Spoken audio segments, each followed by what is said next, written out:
ओम शांति। आज के सारे मीठे बच्चे, अभी विनाश का समय बहुत समीप है, इसलिए एक बाप से सच्चे प्रीत रखो।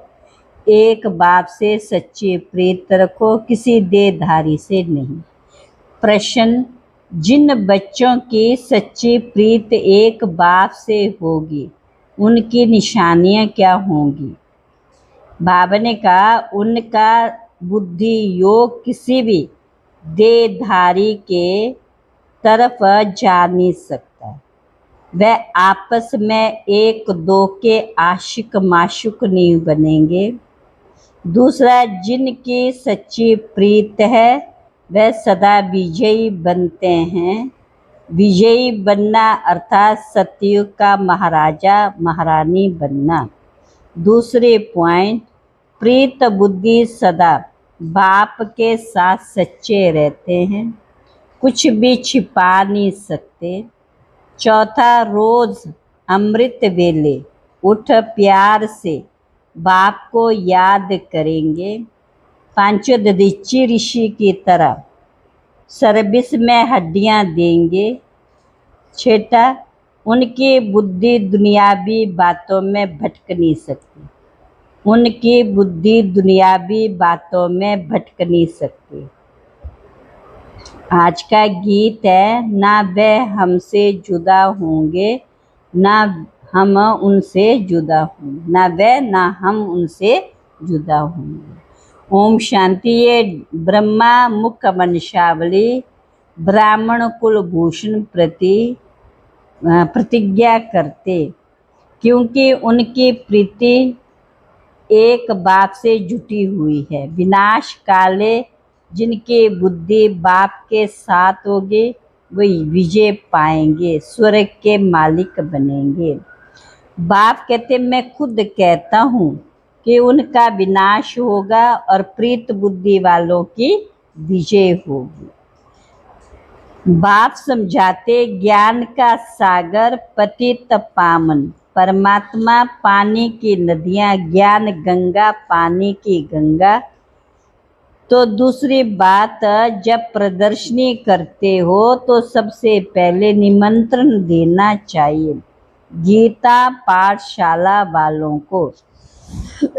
जो श्रीमत भगवत गीता का अभ्यास करते, उनको पहले निमंत्रण देना चाहिए।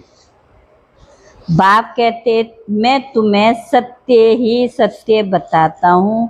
मनुष्य जो अर्थ करते वह बिल्कुल रॉन्ग है। परमात्मा को सर्वव्यापी कहना भी सत्य नहीं। ये सब विनाश को प्राप्त होंगे और कल्प कल्प होते भी हैं। कल्प कल्प होना है और होते भी हैं। बाप कहते, यूरोपवासी यादवों की है विनाश काले विपरीत बुद्धि।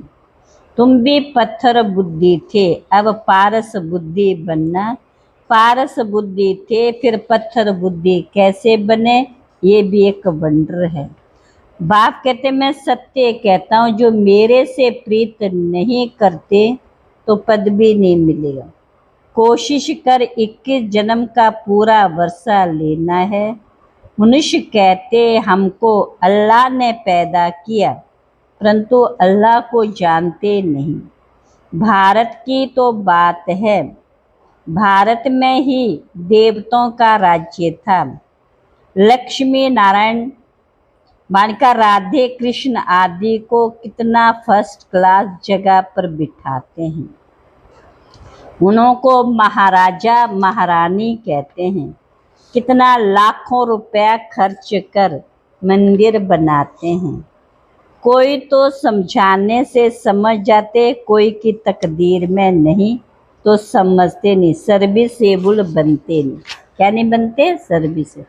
बाप कहते, माम एकम याद करो, बाकी मेरे में ये आता है वह आता है, ये सब है माया। जब तक बाप से सीधा योग नहीं रखेंगे तो पद कैसे पाएंगे, धारणा कैसे होगी? तो बाप कहते मुझे याद करो तो सदगति को पाएंगे, सतयुग में राम राज्य, कलयुग में नहीं। तो बाबा ने कहा ये सब बातें तुम्हारे में भी नंबरवार, जिनकी बुद्धि में धारणा होती, जिनको धारणा नहीं होती है, विनाश काले विपरीत बुद्धि कहेंगे, पद पा नहीं सकेंगे।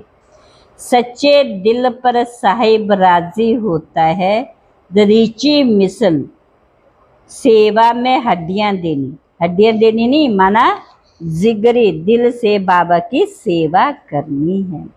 बाप से वर्षा लेना है, अगर हमें बाबा से वर्षा लेना है तो बाबा कहते मनसा वाचा कर्मणा सर्विस करनी है।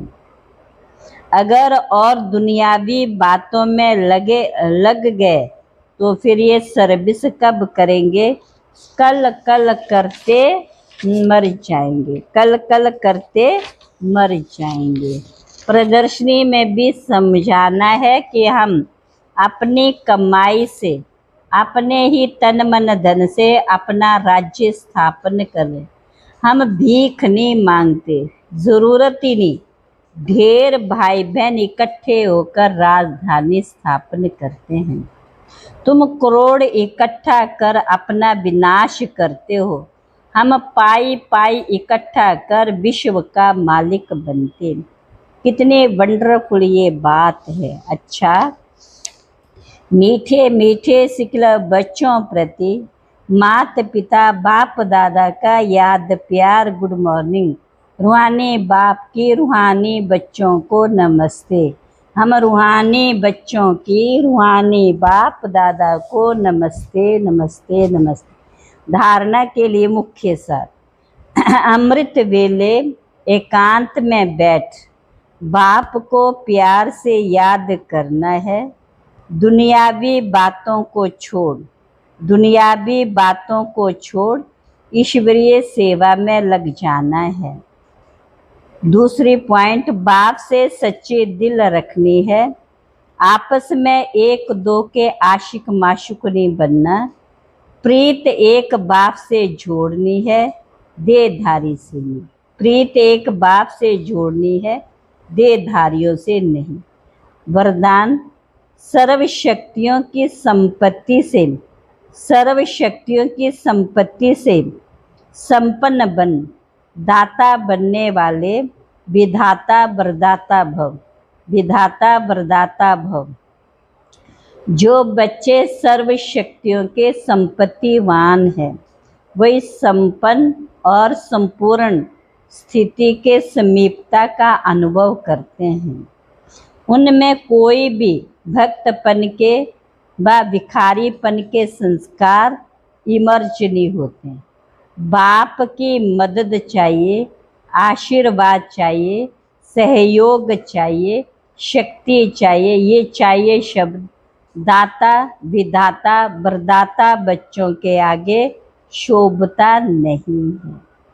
वे तो विश्व की हर आत्मा को कुछ न कुछ दान का वरदान देने वाले होते हैं। स्लोगन, हर आत्मा को कोई न कोई प्राप्ति कराने वाले, हर आत्मा को कोई न कोई प्राप्ति कराने वाले वचन ही सतवचन है, वचन ही सतवचन है।